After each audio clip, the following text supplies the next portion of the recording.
Hey, we're gonna go on this little Tuesday. What's up on Tuesday? I'm Scott.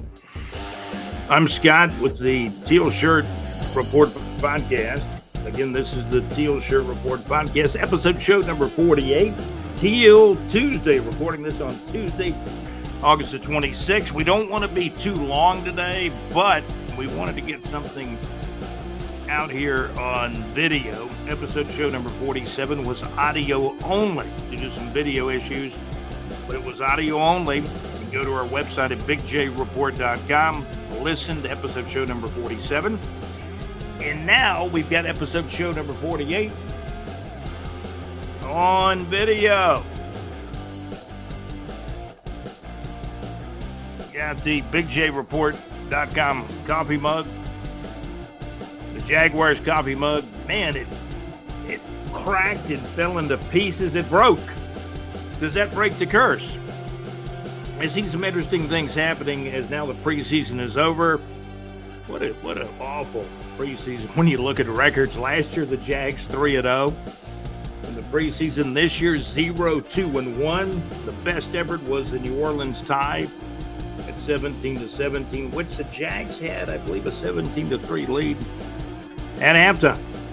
It's good to have you guys tuned in for the Teal Shirt Report podcast, episode show number 48. Chad Muma wears 48 for now. And he's a linebacker, special teamer. And I've had some comments, I've heard some people in the high part of the industry, broadcasting, following the football, saying, man, maybe he's not playing that well in space. Chad Muma, number 48 for the Jacksonville Jaguars. A linebacker who was drafted a little bit later in the draft than Devin Lloyd. They came in the same year from way out west. Lloyd from Utah. Where was Muma from? I think he's from Wyoming? I'll check on that. But Chad Muma.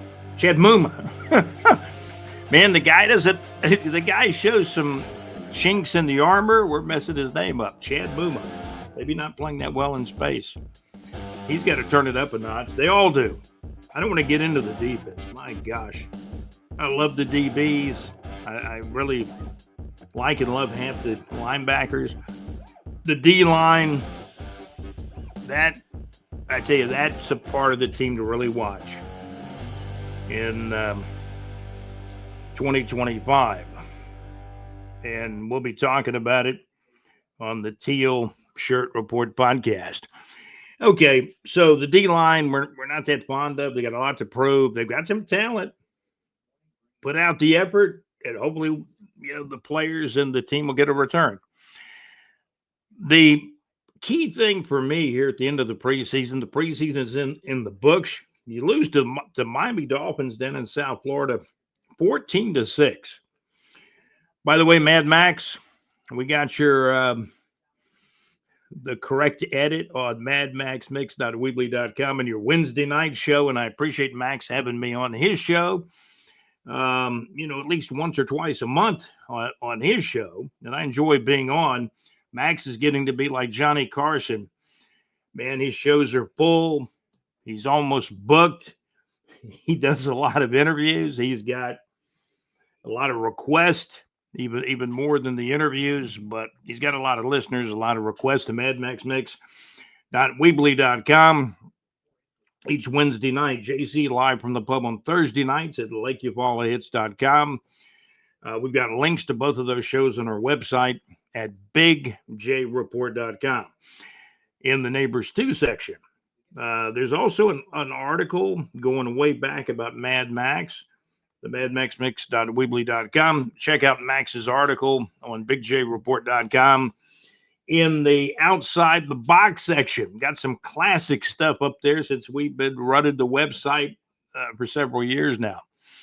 Okay, so when we talk about the Jaguars, I'm seeing something occur here at the tail end of preseason, even before the last preseason game.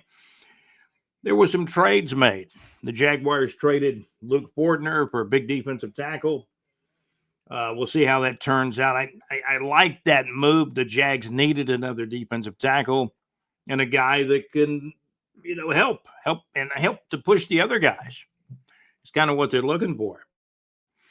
Um, the Jags, apparently the Eagles are having some injuries across their offensive line. I guess the Jags were kind of borrowing Fred Johnson, then they traded him. According to Gaylor, he wasn't. What he told me was, and I'll say it in a nice way, but he was not impressed with one Fred Johnson, who's basically a utility offensive lineman. The Jags, he was with Philadelphia. The Jags got him as a free agent.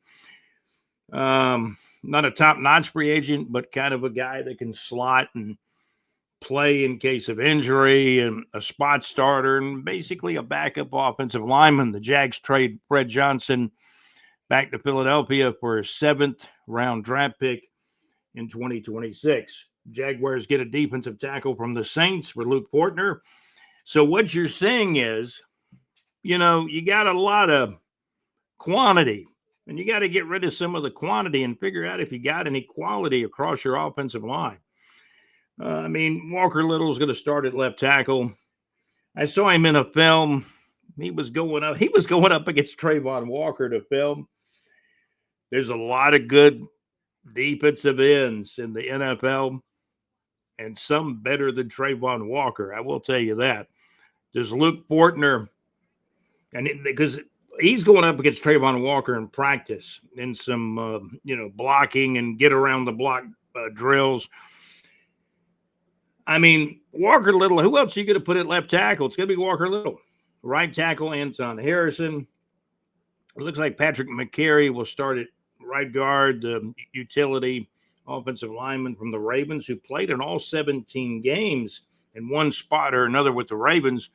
And he's capable of playing tackle or guard, I understand, but will start primarily at right guard, as we understand it, according to, and John Gaylor told me about that very early on when they got him. I know that the general manager, James Gladstone, is very high on right guard Patrick McCary. Center will be Hainsey. That's a guy I think Liam Cohen wanted. Your left guard's going to be Ezra Cleveland, the guy that kind of stepped on Trevor's foot back in preseason game number 1 against the Steelers. So the Jags, right before cutdown time, or right near cutdown time, they've traded off a couple of offensive linemen that they really didn't see that these guys would upgrade them. So they moved Fred Johnson. Luke Fortner could have been a cut. They moved him to the Saints and swapped him for a defensive tackle, that they needed for a little more depth across the defensive line. Jags might have been slightly short on the defensive line. They do have Smoot now. Trayvon Walker basically is going to play the big end.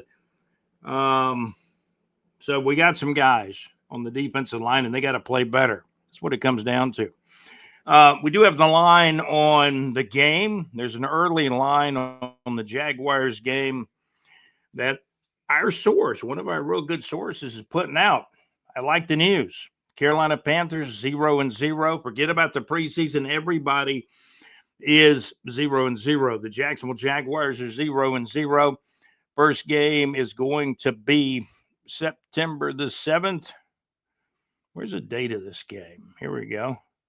September the 7th. Carolina and Jacksonville. And there's the date right there. I always look for the date of the game. September the 7th, Sunday, September the 7th of 2025, 1 o'clock p.m. kickoff at Everbank Stadium. We've got the line from a very reliable source of ours.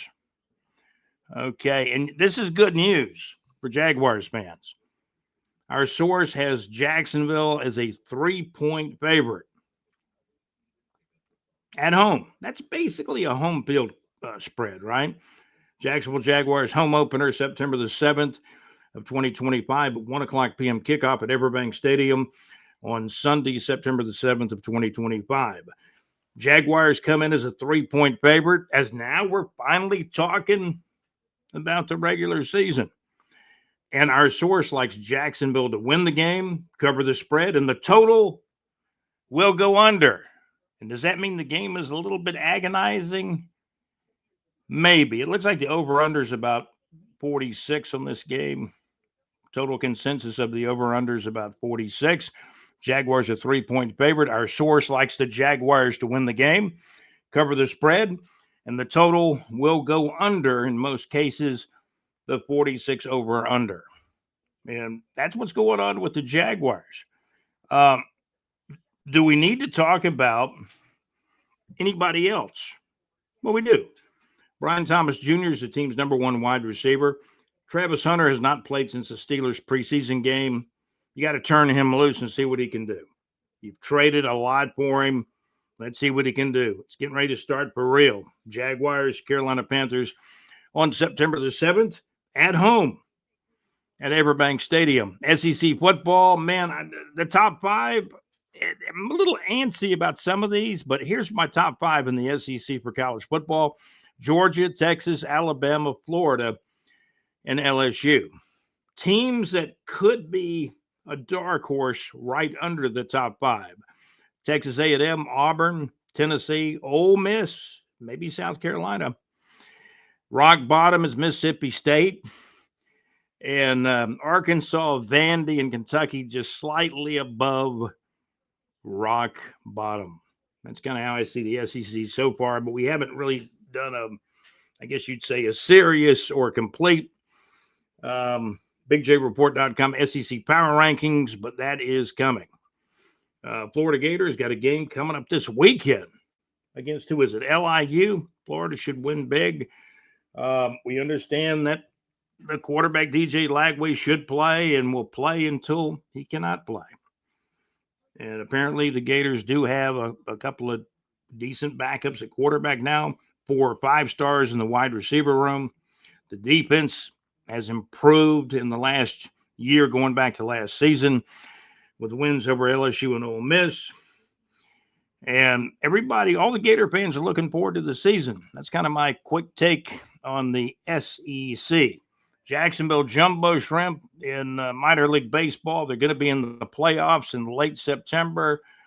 They've lost a game here or there. They've won more than they've lost, obviously. AAA baseball on the road, Worcester 8, Jacksonville Jumbo Shrimp 3, a final score on Sunday, August the 24th of 2025. The Jumbo Shrimp, 25 games over 500. They're going to be in the playoffs. Overall this season, the Jacksonville Jumbo Shrimp are 75-50. Great season, great record. They did lose on the road against Worcester 8-3 on Sunday, August the 24th. The weather's changed too. Skies have cleared out. It's going to be dry, less humidity. High temperature still around 91 during the afternoon. It'll feel hot, during those hottest parts of the afternoon, but not as humid. Less humidity, dry. Highs around 91. Lows late at night, now near 70. Get a little reprieve from the heat, a little less humidity. It looks like for the next couple of days. It is Tuesday, August the 26th on a Teal Tuesday. Concerts in the area, the UB40 show. I didn't go to it, but would love to have seen the Fix. UB40, with special guest the Fix, was held back on August the 23rd. If we take a look at concerts coming up, I don't have a lot up. I understand that Skinnerd, the guys that are still touring as Skinnerd, will be at Daly's Place in November. I've not put that up in the concert area yet, but we will, within the next few days. You can check out the audio podcast number 47 up on the website at bigjreport.com. This is the latest episode show number 48. Okay, so taking a look at concerts, we really need to re-update it. August the 23rd, let's see, the Fix and UB40 were in St. Augustine on August the 23rd. You can still catch the Fix in Atlanta, August 27th. Birmingham, August 29th, by the way. And concerts for our area, North Florida and surrounding areas. Let's pull up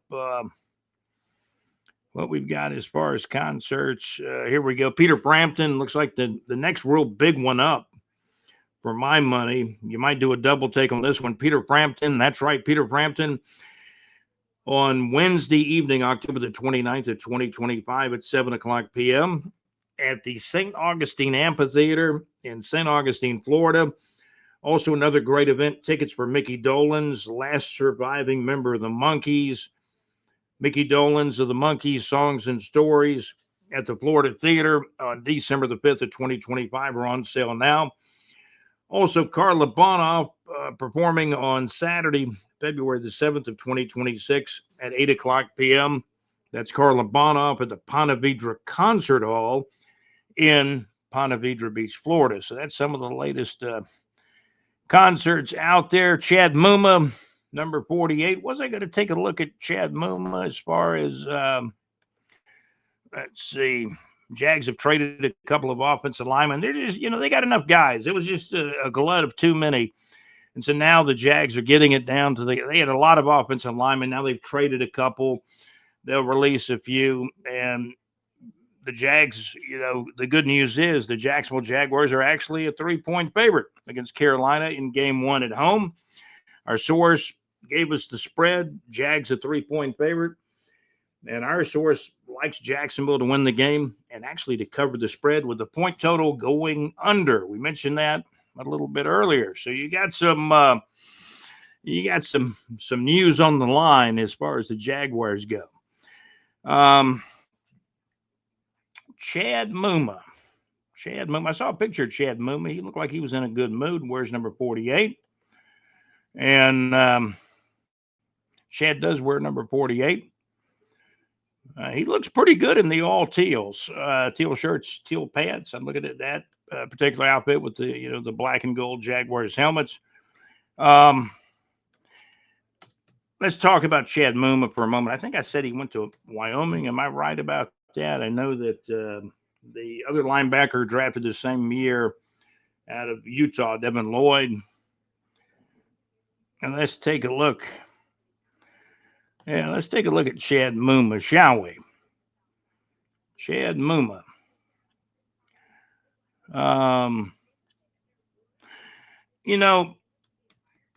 He came in, everybody said, it's going to be a special teams guy. He can develop into a really good linebacker.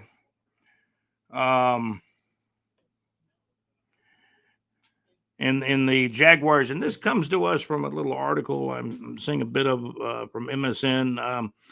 In the Jaguars preseason finale, Chad Muma struggled while rookie Jack Kaiser impressed. So it is very, very interesting. Jaguars, let's see, Chad Muma.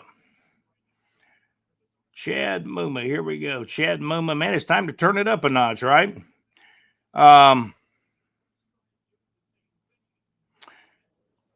In his early life, he was diagnosed with type 1 diabetes while in the 7th grade after losing 30 pounds. That was some early life news on Chad Muma. Obviously, he fought back. Career NFL statistics as of last year after the 2024 season, 94 total tackles, 1.5 sacks, 3 pass deflections as well. He did play at Wyoming in college. That's what we thought, and he did. Chad Tyler Muma is an American professional football linebacker for the Jacksonville Jaguars of the National Football League. He played college football for the Wyoming Cowboys, and was selected by the Jacksonville Jaguars, 3rd-round selection in the 2022 draft. Where's number 48? This is episode show number 48. I will say that I'm rooting all these guys, some guys that I kind of turn down the expectations on and say, man, this guy's not living up to expectations. And I mentioned plenty of those guys over time, of doing this podcast. Chad Muma's another one of them guys. Devin Lloyd of probably a higher magnitude because he was a late first round pick, and Balky had traded up to get Devin Lloyd. So, again, the expectations very, very high on Devin Lloyd. Chad Muma came in to be a special teams player, kind of a backup at linebacker, but everybody thought third rounder, this guy should eventually become a starter. And then we take a look at the guys that have impressed and that really put out the effort. Ventrell Miller out of Florida, who was hurt his entire first year and has battled back. My hat's off to Ventrell Miller. Boysaid Alakun did not play in the last preseason game, nor should he have. I mean, this is a guy, Boysaid Alakun, who's been probably among the leading tacklers, and he's been the leading tackler in the NFL when he was with Atlanta and part of his time here in Jacksonville too. So Ventrell Miller is emerging as an improving linebacker who puts out a lot of effort. Boysaid Alakun makes a lot of tackles. And then you got Devin Lloyd and Muma. So those are four big-time linebackers. You got your edge guy, Josh Hines-Allen, Trayvon Walker. I hope he has a great year, and I hope we see more havoc out of Trayvon Walker, more tackles. He does get the sacks. Maybe they come in bunches. Maybe he falls on a guy. I shouldn't say that, should I? But he had.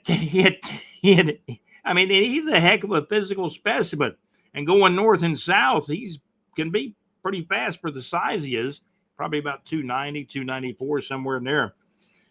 Playing outside linebacker at best, they're more likely big defensive end, and maybe he scoots in to give us a little D tackle now and again, but maybe not as much as we thought. So I didn't really want to talk much about the defense. I will say that the offensive line is critical for the offense. Trevor Lawrence got to protect the football. The offensive line guys that you see the Jaguars, like Hainsey at center, left tackle Walker, Little, left guard Ezra Cleveland. It looks like it's set now. Center Hainsey, right guard Patrick McCary, a free agent pickup from Baltimore, making some pretty good dollars. And then at right tackle Anton Harrison. The key thing now that the Jags have traded a couple of guys away, but I don't think they traded their top backups away. I don't think these were the top one or two backups that they've traded. They got a 7th round pick back for Fred Johnson as he goes back to the Eagles, as they're a little thin, across the offensive line. They've had some injuries apparently. And then you've got, Luke Fortner, who was a 3rd round draft pick just a few years ago by Balky. What about 3 years ago? And now he's been traded to the Saints. Perhaps they need a center, a guard. They need some more depth across the offensive line. The Jags had kind of a glut. And I think this is okay for a while because they're taking a look at a lot of people. So let's say it how it is. The Jags were trying to find someone to emerge across the offensive line while doing a shuffle and seeing where everybody would fit or kind of glue together, is what I'll say. But unless I'm wrong, it looks like it's going to be Walker Little at left tackle, Ezra Cleveland at left guard. Hainsey will be your starting center, the free agent from the Buccaneers, who was a backup last year in Tampa Bay but started the year before. McCary, who played, I think, in all 17 games with the Ravens, will play right guard. And if healthy, and I believe he's healthy at the moment, and he's had some injury issues, right tackle Anton Harrison, who actually was a late 1st round pick by former GM Trent Baalke, about 3 years ago. I believe this is Anton Harrison's 3rd year in the league now. O-line critical. Trevor's got to protect the football. The running backs, I like the running backs on this team. Travis Etienne, Tank Bigsby, the 3rd guy, Brashel Tootin. I don't know if the 4th guy will be on the roster. I can't even think of his name right now. The 4th guy, the 4th stringer who was picked late in the draft, may end up on the practice squad. I don't know. I'm still waiting on, the cuts, the releases, the practice squad, and that's coming. I haven't seen that yet, but I'm sure that's coming just around the corner. So I think we covered most all of it. Clear skies in Jacksonville, Duval, North Florida, South Georgia. Clear, drier. I saw Atlanta got down to 61 earlier this morning. I'm just looking at a new temperature here in Jacksonville, 72 degrees. That's right. I'm getting a little cold, I think. 72 degrees currently in Jacksonville at 7:41 a.m. earlier this morning. Atlanta got down to 61. Lake City, Florida, 70. Less humidity. Dry conditions. Not expecting any rain, at least today on Teal Tuesday, August 26th. We kind of gave you the concert rundown, a little bit on the SEC, and the Jumbo Shrimp are 25 games over 500, getting ready for the AAA baseball playoffs late in September, a little less than a month from now. That's going to do it for the Teal Shirt Report podcast on Teal Tuesday. Leave your comments. How will the Jags do? They're a 3-point favorite at home against the Carolina Panthers. Want to absolutely thank our executive producer, JC, also Alex Nunnery, who's got videos on this same channel too. Subscribe to our channel. Please give us a thumbs up if you would. Give us a thumbs up. It doesn't take but a half a second. Give us a thumbs up. Subscribe to the channel. You get all the content. Alex has some high school football reports up on this channel as well. We're brought to you by Saucer Realty and Capital for your real estate needs in North Florida, whether it's home, residential, business, or commercial real estate. Saucer Realty and Capital. There's a link for Saucer Realty and Capital near our North Florida weather reports on our homepage. Scroll, find the weather. You'll find a link for Saucer Realty and Capital. In the Neighbors 2 section, you got the madmaxmix.weebly.com, links for his show, and, JC's show, Live from the Pub with JC on Thursday nights. There's links on our website. Simplest way to find it, go to the Neighbors 2 section, scroll the Neighbors 2 section. You'll find links for the madmaxmix.weebly.com and JC's Live from the Pub show on Thursday nights. Max, I got it updated on the ticker, the madmaxmix.weebly.com. Max's Wednesday night request show. And it gets underway at about 6 o'clock in the evening. It runs 6 to 8 o'clock Central Time, 7 o'clock till 9 o'clock Eastern Time. Max is playing requests for everybody, most everywhere. And he'll play Steely Dan for me, Leonard Skinner. I think Max signs off with the old classic George Harrison song. Check out his show, the madmaxmix.weebly.com. He's got listeners in Alabama, Georgia, Florida, Tennessee, Michigan, and many, many states in between. And there's people even listening from other parts of the world to the madmaxmix.weebly.com. That's going to do it. Episode show number 48. Chad Muma, Jaguars linebacker and special teams player. We salute Chad Muma, number 48 on this edition of the Teal Shirt Report podcast. Special thanks to our executive producer, JC, for helping to put the show together. Also, Alex Nunnery and John Gaylor, our correspondent and contributor to BigJReport.com and the Teal Shirt Report podcast, and our Facebook group, Big J Report Facebook group.